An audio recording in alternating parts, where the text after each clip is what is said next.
So I recently decided to homeschool, and with that came the research for the homeschool styles. So in this video, I'm going to be explaining the 5 most common homeschooling styles that I found. I did a little research on, so I'll give you a quick little summary on what I found. Normally when people think of homeschooling, they think of the traditional homeschooling style. So you think of the regular public school setup, only at home. So you have your desk, your workbook, your subjects, you're being taught by a teacher, you're expected to remember things, take a test, and show your knowledge. So this option is good for parents that are going through a special situation in life and plan to go back to the traditional. So they don't add too many variables, it's gonna pick up right back where you left off. Then we have the Charlotte Mason style. So the idea here is to learn from more than just textbooks, to make life part of the education. So we are constantly learning from everything around us, from our parents, from our influences, from our experiences or situations, from our disciplines.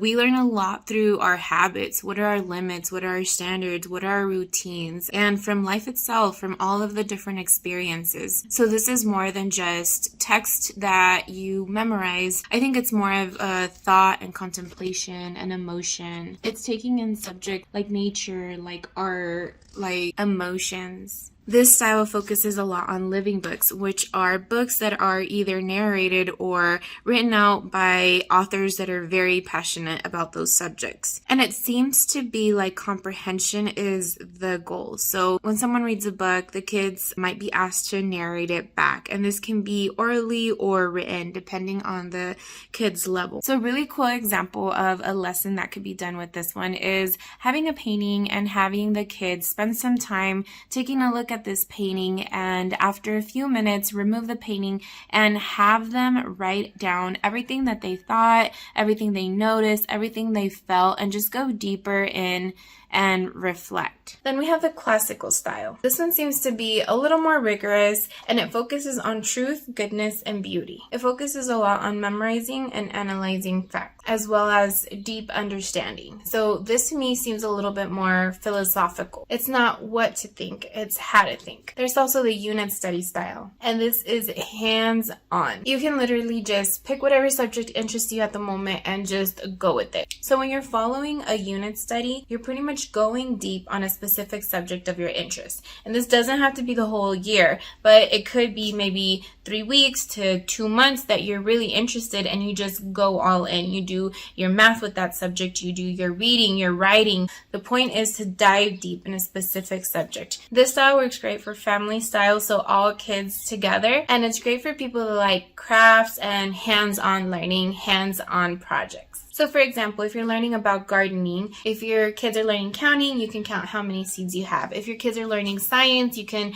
talk about the photosynthesis process. If you're practicing on how to read, you can read books on gardening. And there's another one that can throw people a little off, but it's called unschooling. So you just learn naturally. Whatever interests your kids at that time is what you're gonna focus on. This one doesn't have any tests or quizzes, no curriculum, and no structure. So if people don't have a lot of structure, say you live the van life or you travel a lot, maybe that would be a good fit for you. Say you're in a new city, you can check out a new museum. Say you have a new interest, then you can check it out for the next 2 weeks if that's what you want. And the bonus style is the eclectic style. And this one is a combination of different styles. It's like a buffet of styles. So for example, if you're worried about math, you can do that as a traditional style. Maybe you just get an online course and follow math that way. Charlotte Mason would be great for like Bible studies or for history, where you can focus a little more on that literature and focus on the narration and dictation. The unit might work just so you don't get bored, so you can just change things up. Whatever you feel like focusing on at this time, that's what we're going to learn about. The best part about this is that you can customize it to your children's needs, abilities, and interests. So of course I've had to do quite a bit of research on these different styles and trying to learn from different perspectives, different ways of explaining them so I can get like the real idea.